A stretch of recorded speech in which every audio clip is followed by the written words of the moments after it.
Hello every one, നമുക്കിന്ന് GSTയിലെ കുറച്ച് basic definitions ഒക്കെ നോക്കാം. ഇത് പഠിക്കാതെ നിങ്ങൾ ഒരിക്കലും എക്സാമിന് പോകരുത്. കാരണം തിയറി ആയിട്ടോ പിന്നെ പ്രോബ്ലത്തിലോ ഒക്കെ ചോദിക്കാം. അപ്പോൾ എന്തായാലും ഇത് പഠിച്ചിട്ടേ പോകാനായിട്ട് പാടുള്ളൂ. നമ്മൾ ഇൻട്രൊഡക്ഷനിൽ GSTയുടെ സ്കോപ്പ്, ഒബ്ജക്റ്റീവ്സ്, നീഡൊക്കെ പറഞ്ഞിട്ടുണ്ടായിരുന്നു. അപ്പോൾ ഞാൻ കുറച്ചധികം പോയിൻ്റ് ആഡ് ചെയ്തിട്ടുണ്ട്. അത് നിങ്ങൾക്ക് അതിൽ പഠിക്കാൻ പറ്റുന്ന പോയിൻ്റ് സെലക്ട് ചെയ്ത് പഠിക്കാൻ വേണ്ടിയിട്ടാണ് അങ്ങനെ ചെയ്തിട്ടുള്ളത്. അപ്പോൾ എൻ്റെ അടുത്ത് കുറച്ച് കൂട്ടുകാർ പറഞ്ഞു അങ്ങനെ കുറേ അധികം പോയിൻറ്റ്സ് കൊടുക്കുമ്പോൾ അവർക്ക് പഠിക്കാൻ സാധിക്കുന്നില്ല എന്ന്.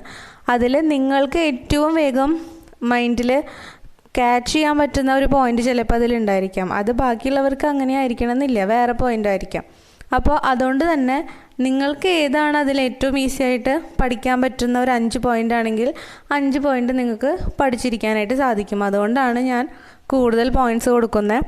കുറേ ഉണ്ടെങ്കിലാണ് നമുക്ക് അതിൽ നിന്ന് കുറച്ചെങ്കിലും എഴുതാനായിട്ട് സാധിക്കുള്ളൂ. അതുകൊണ്ട് നിങ്ങൾക്ക് ആവശ്യമുള്ളത് മാത്രം നിങ്ങൾ അതിൽ നിന്ന് പഠിക്കുക. ഇനി നമുക്ക് ബേസിക് ഡെഫിനിഷൻസ് നോക്കാം. ആദ്യം കൊടുത്തിരിക്കുന്നത് ഏജൻറ്റിൻ്റെ ഡെഫിനിഷൻസ് ആണ്. A person include factor, broker, commission agent, auctioneer, etc.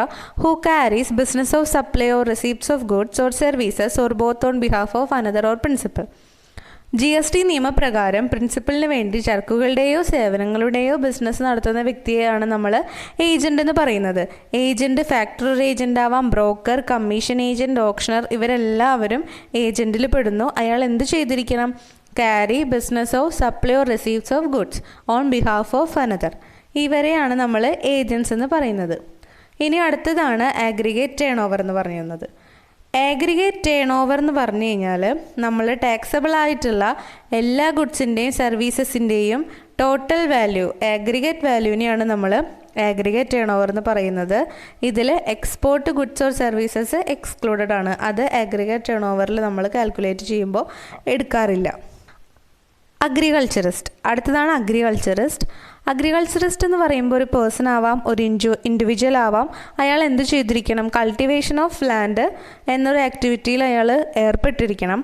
അത് സ്വന്തം ലേബറെ വെച്ച് ചെയ്യാം, അല്ലെങ്കിൽ ഫാമിലിയിൽ ലേബറെ വെച്ച് ചെയ്യാം, അല്ലെങ്കിൽ നമുക്ക് സെർവൻസിനെ വേജ് കൊടുത്ത് ചെയ്യിപ്പിക്കാം. അപ്പോൾ ഈ ഒരു ആക്ടിവിറ്റി ചെയ്യുന്ന ആളെയാണ് നമ്മൾ എന്ത് പറയുന്നത്? അഗ്രികൾച്ചറിസ്റ്റ് എന്ന് പറയുന്നത്. അടുത്തതാണ് business. Business any trade or commercial activity done for earn profit. ബിസിനസ് എന്താണെന്ന് നമുക്ക് എല്ലാവർക്കും അറിയാം. ഏതെങ്കിലും ഒരു കൊമേഴ്ഷ്യൽ ആക്ടിവിറ്റി പ്രോഫിറ്റ് മോട്ടീവായിട്ട്, പ്രോഫിറ്റ് ഏൺ ചെയ്യാനായിട്ട് നടത്തുന്നതിനെയാണ് നമ്മൾ സാധാരണ ബിസിനസ് എന്ന് പറയുന്നത്. GSTയുടെ ടേമിലും ബിസിനസ് എന്ന് പറയുന്നത് അത് തന്നെയാണ്. Capital goods any value of goods which is capitalised in the books of accounts. കമ്പനിയുടെ ബുക്സ് ഓഫ് അക്കൗണ്ട്സിൽ ക്യാപിറ്റലൈസ് ചെയ്തിരിക്കുന്ന ഏതൊരു ഗുഡിനെയും നമ്മൾ എന്ത് പറയുന്നു? ക്യാപിറ്റൽ ഗുഡ് എന്ന് പറയുന്നു. കാഷ്വൽ ടാക്സബിൾ പേഴ്സൺ, കുറച്ചുകൂടി പ്രധാനപ്പെട്ടൊരു പോയിൻ്റാണ് കാഷ്വൽ ടാക്സബിൾ പേഴ്സൺ. 2 മാർക്കിൻ്റെയോ 4 മാർക്കിൻ്റെയോ ഒക്കെ ക്വസ്റ്റ്യനായിട്ട് ചോദിക്കാം. Casual taxable person he undertake transactions occasionally for the furtherance of business. ഇയാൾ ബിസിനസ് നടത്തുന്നത് ഒക്കേഷണലി ആയിരിക്കും. ബിസിനസ്സിൻ്റെ നിലനിൽപ്പിന് വേണ്ടി അല്ലെങ്കിൽ മുന്നിലോട്ട് കൊണ്ടുപോകാൻ വേണ്ടിയിട്ട് ഒക്കേഷണലി മാത്രമാണ് ബിസിനസ് നടത്തുക. And he has no fixed place of business. ഒരു ബിസിനസ്സിന് ഇന്ന പ്ലേസ്, ഫിക്സഡ് ആയിട്ടുള്ള ഒരു പ്ലേസ് ഒന്നും ഉണ്ടായിരിക്കില്ല. മാത്രമല്ല ഒക്കേഷണലി ആണ് ബിസിനസ് നടത്തുന്നതെങ്കിൽ നമുക്ക് അയാളെ കാഷ്വൽ ടാക്സബിൾ പേഴ്സൺ എന്ന് വിളിക്കാനായിട്ട് സാധിക്കും. അടുത്തതാണ് ഇൻപുട്ട് ടാക്സ് ക്രെഡിറ്റ്. നമ്മൾ ഇൻട്രൊഡക്ഷൻ ചാപ്റ്ററിൽ എപ്പോഴും കേട്ടുകൊണ്ടിരുന്ന ഒരു പേരാണ് availability of input tax credit, അങ്ങനെയുള്ളൊരു വേർഡ്. അപ്പോൾ ഇൻപുട്ട് ടാക്സ് ക്രെഡിറ്റ് എന്താണെന്ന് പറയാമെന്ന് പറഞ്ഞിട്ടുണ്ടായിരുന്നു. ഇൻപുട്ട് ടാക്സ് ക്രെഡിറ്റ് എന്ന് പറയുന്നത് we can claim the amount of tax that we pay at the time of purchase by reducing in the sale of it. ഇവിടെ വരുന്ന concept ഇത്രയേ ഉള്ളൂ. ഒരു റെക്കഗ്നൈസ്ഡ് ആയിട്ടുള്ള ഒരു ഡീലർ, സെയിൽസ് സപ്ലൈ ഉള്ള ഒരു ഡീലർ വേറൊരു ഡീലറുടെ കയ്യിൽ നിന്ന് കുറച്ച് സാധനങ്ങൾ പർച്ചേസ് ചെയ്തു എന്ന് വിചാരിക്കൂ. അപ്പോൾ അയാളൊരു എമൗണ്ട് ഓഫ് ടാക്സ് കൊടുത്തിട്ടുണ്ടായിരിക്കും. ഇനി ഈ ഡീലർ കുറേ പേർക്ക് സാധനങ്ങൾ ഡിസ്ട്രിബ്യൂട്ട് ചെയ്യുന്നതാണ്. അപ്പോൾ ഈ ഡീലർ വേറൊരു വ്യക്തിക്ക് ഇയാളുടെ സാധനങ്ങൾ സെൽ ചെയ്തു എന്ന് വിചാരിക്കൂ. അപ്പോൾ ഇയാൾക്ക് എന്ത് കിട്ടും? ടാക്സ് കിട്ടും. ബാക്കി മറ്റുള്ളവരുടെ കയ്യിൽ നിന്നുള്ള ആ ഒരു ടാക്സ് ഇയാൾക്ക് കിട്ടും. അപ്പോൾ ഇയാൾക്ക് എന്ത് ചെയ്യാമെന്ന് വെച്ച് കഴിഞ്ഞാൽ പർച്ചേസ് ചെയ്യുമ്പോൾ നമ്മൾ കൊടുത്തിട്ടുള്ള ടാക്സ് സെയിൽ ചെയ്യുമ്പോൾ നമുക്ക് കിട്ടിയ ടാക്സിൽ നിന്നും എന്ത് ചെയ്യാം? ഡിഡക്റ്റ് ചെയ്യാം. ബാക്കി എമൗണ്ട് എത്രയാണ് വരുന്നത് അത് മാത്രമാണ് നമുക്ക് ഗവൺമെൻറ്റിലേക്ക് പേ ചെയ്യേണ്ട എമൗണ്ട്. ഇതിനെയാണ് നമ്മൾ ഇൻപുട്ട് ടാക്സ് ക്രെഡിറ്റ് എന്ന് പറയുന്നത്. പണ്ടത്തെ ആ ഒരു സിസ്റ്റത്തിൽ ഈ ഒരു അവൈലബിലിറ്റി ഉണ്ടായിരുന്നില്ല. പക്ഷേ GSTയിൽ ഇങ്ങനെയൊരു സംവിധാനമുണ്ട്. അതുകൊണ്ട് തന്നെ ഇത് ടാക്സ് പേയേഴ്സിന് വളരെയധികം ഉപകാരപ്രദമാണ്. അടുത്തതാണ് കോമ്പോസിറ്റ് സപ്ലൈ.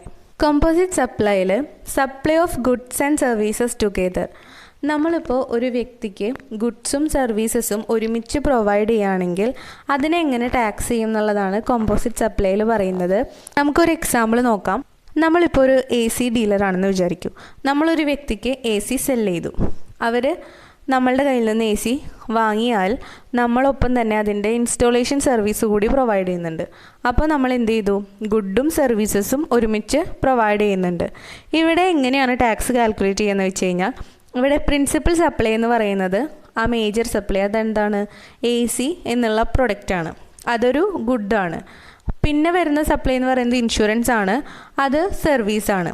അപ്പോൾ നമ്മളിവിടെ പ്രിൻസിപ്പൽ സപ്ലൈയുടെ മീതെയാണ് നമ്മൾ ടാക്സ് കാൽക്കുലേറ്റ് ചെയ്യുന്നത്.